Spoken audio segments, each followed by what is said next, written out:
Hello everybody, welcome to another episode of Sieglin's Proving Grounds. Today, so excited for this video. I am on the Warrior doing arms. This is my forte right here. This is my bread and butter.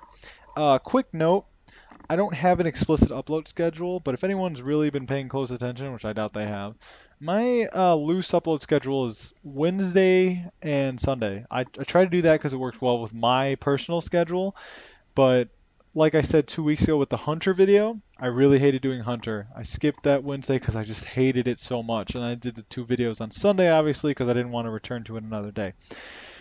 But this past Wednesday, I just had internet issues. My internet wasn't actually up. Like, I hadn't paid the bill. We hadn't paid the bill. So I had to wait around for that to get taken care of. And it did. So we are good on that now.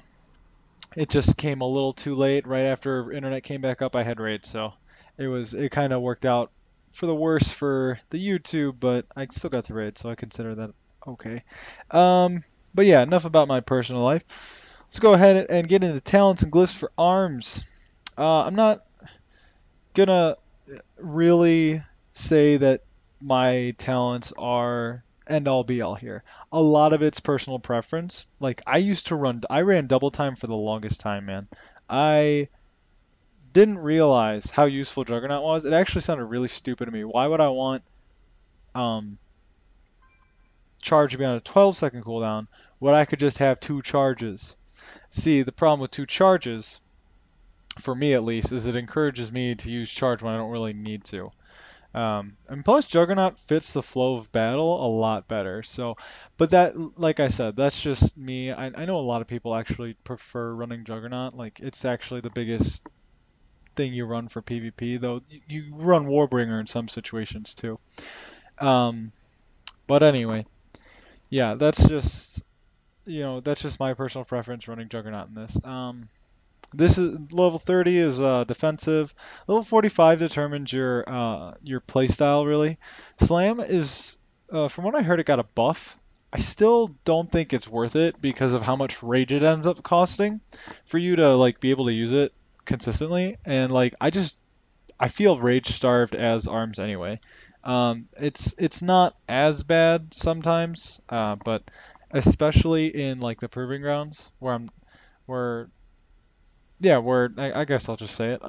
The set bonus for the four-piece set bonus for the PvP gear for warriors makes you generate rage from taking damage. So in PvP, I am so used to just having actually quite a bit of rage, but I do run out occasionally, and it really sucks when I do. But and in the proving grounds, I just feel rage starved all the time because I have no rage ever. So I cannot justify using slam. Plus, the thing about sudden death is it makes it so the execute is free and it chunks and it's just all around. I feel like sudden death is a better talent, but it's up to you. You can definitely do taste for blood. If I ran taste for blood, that would that would basically eliminate my feeling of being rage starved in the proving grounds. But yeah, I'm used to sudden death, so I'm running with that. For level 60, I just go Stormbolt because while there are 3 or more targets in almost every single wave in the proving grounds, they're not close enough for Shockwave to hit all 3 of them. So Stormbolt is the way to go for the Mystics and for the Banana Tossers, yada yada. Level 75 is defensive. For level 90, I know Avatar is actually best right now, but I actually really hate it. For PvE situations, I like Bloodbath, especially Proving Grounds. I feel like Bloodbath just owns, man. It just chunks. Crazy chunkage. It's really good. So I like going Bloodbath. And for level 100, I feel like Anger Management is totally mandatory because it reduces the cooldown on so many things. It makes your cooldown because of anger management. Okay, last time I recorded this, I actually screwed up, popped my recklessness on wave 8, and was like, shit, I'm not gonna get wave 10 now. But I did because of anger management. It took my recklessness off cooldown right as the Shah's shield fell. So that's just one scenario where anger management helps. It helps every single wave though. Don't get me wrong. You can use Bloodbath every single wave, sometimes twice in one wave because of anger management. So that's why I like anger management. It's so useful. And I'm against Ravager because there's not a lot of AoE here. It's also on a really long cooldown for what it offers. And Siegebreaker is totally useless. Don't even get me started on Siegebreaker. Uh, Glyphs. Yeah, I'm glyph for PvP utility right now. So I'm gonna go with Sweeping Strikes and Wind and Thunder. I think I might keep Bull Rush. The reason I want Sweeping Strikes and Wind and Thunder is because if I use Sweeping Strikes and then Whirlwind, not only will Sweeping Strikes hit, but it'll also make my Whirlwind hit like pretty much everything, because your Whirlwind is already on 8 yards. I think the tooltip shows it after the glyph. So it's already got 8 yards, which is pretty decent, but yeah. If you can heroic throw, then you're not gonna get hit, you're not gonna hit him with whirlwind. Basically, think of it like that. If you're far enough to heroic throw, you can't hit an enemy with whirlwind. However, with this glyph, if you're far enough to heroic throw, there's still a chance. There's still a chance. So that's why I like Wind and Thunder here. There are probably better glyphs that would work better for some people, like maybe Gag Order. I think Gag Order would really be good. No, it wouldn't actually, because you don't need a silence.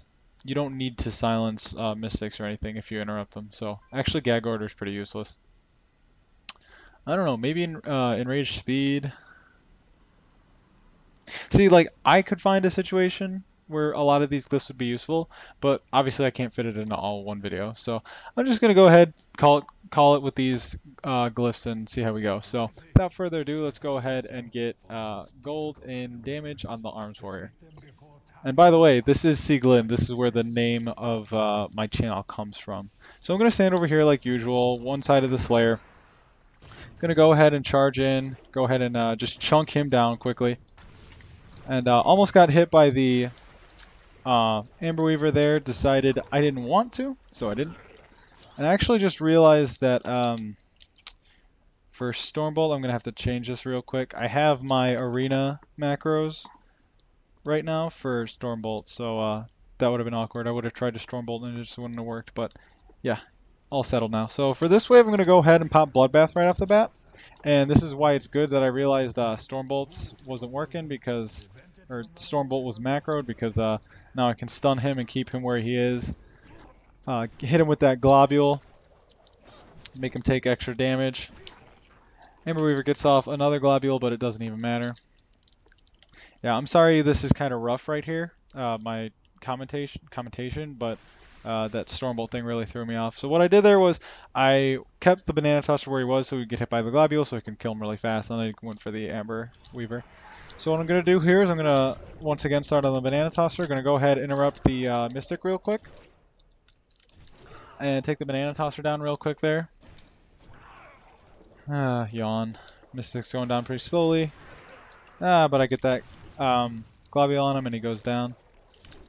And I did Heroic Leap there for damage.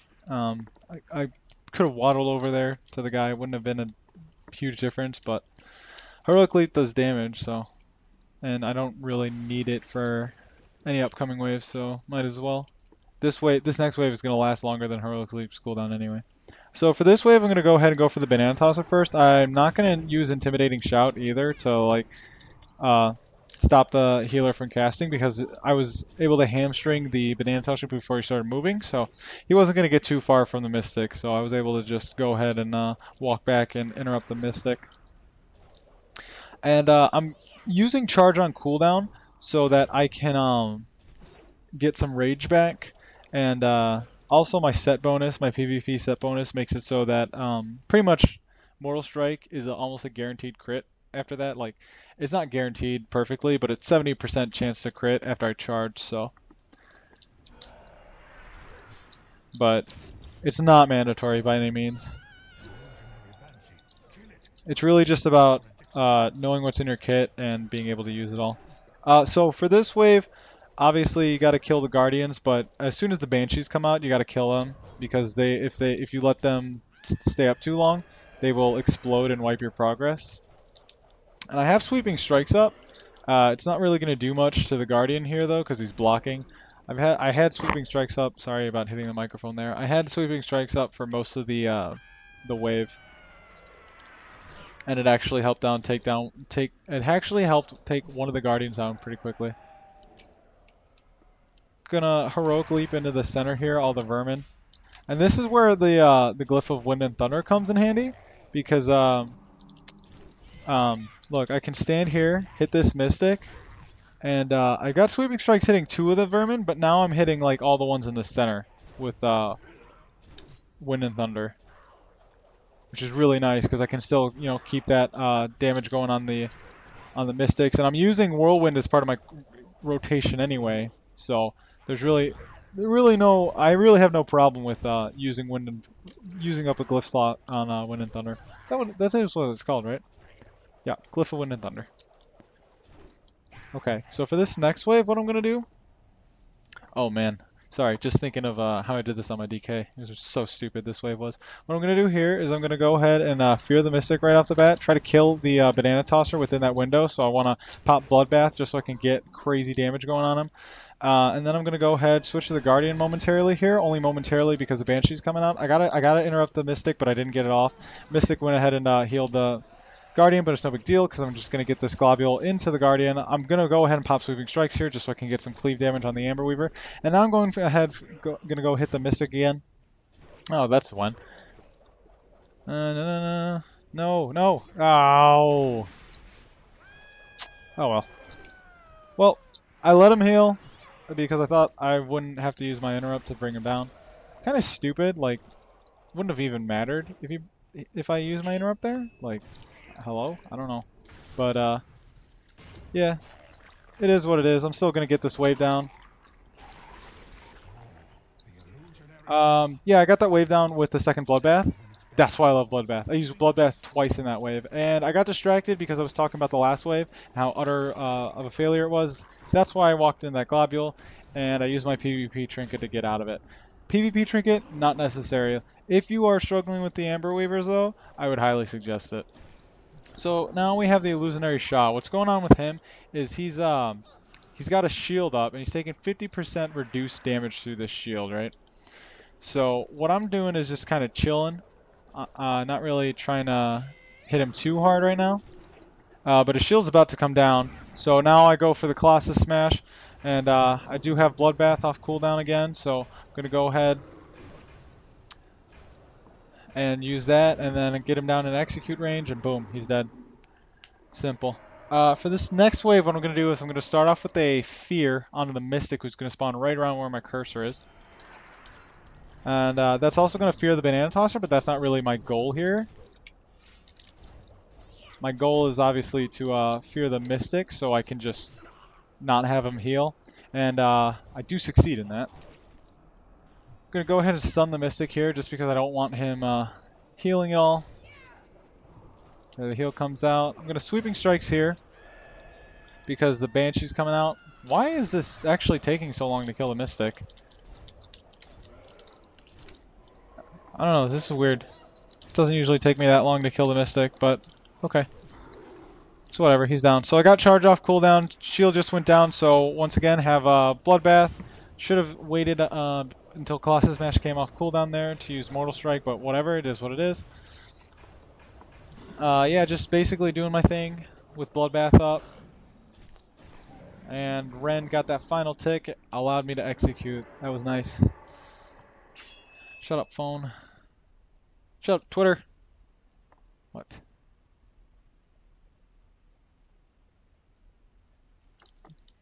Cool.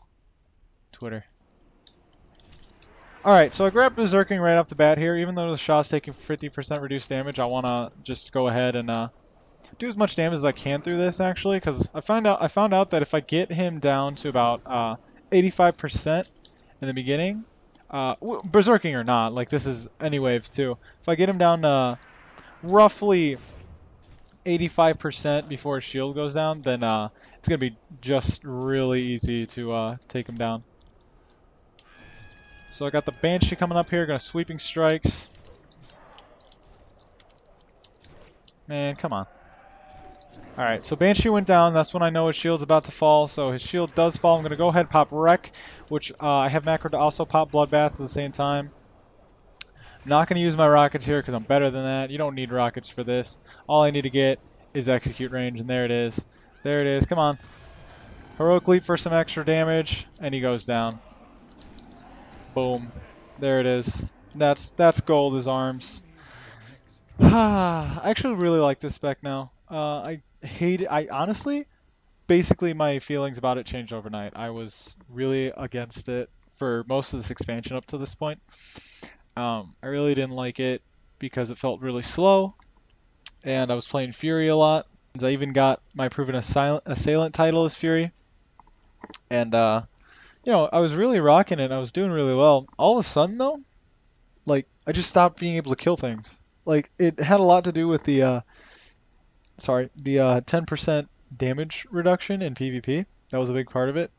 That made me go arms. Obviously, they have reverted that since then. Thank God they did, because that was such a stupid change. But yeah, I tried out arms because I finally got 27,000 conquests and decided I want to try out getting two-handers at the very least for Fury, double two-handers, Titan's Grip for Fury. And it actually just turned into me going arms. I kind of didn't like this spec for most of the expansion, and I'm kind of glad Blizzard did that nerf, even though it was terrible. And I'm just as glad that they reverted it, because now I actually feel like I can kill things. Thank you for watching. Go ahead and leave a comment if this video helped you out. Like it if you enjoyed it, and subscribe if you want to see more. I'm finished with all the pure DPS classes. Kind of excited about that. You can consider Warrior to have 3 DPS specs, which I do, and I will upload Glad Stance, don't worry. But that doesn't make it a pure DPS class. It still has a tank spec, so it's not pure. But it is my hero class. So that's why I started with this for the non-pure DPS classes, which I guess you could call hybrid classes? I don't know. Anyway, thanks for watching, and I hope to see you in the Proving Grounds.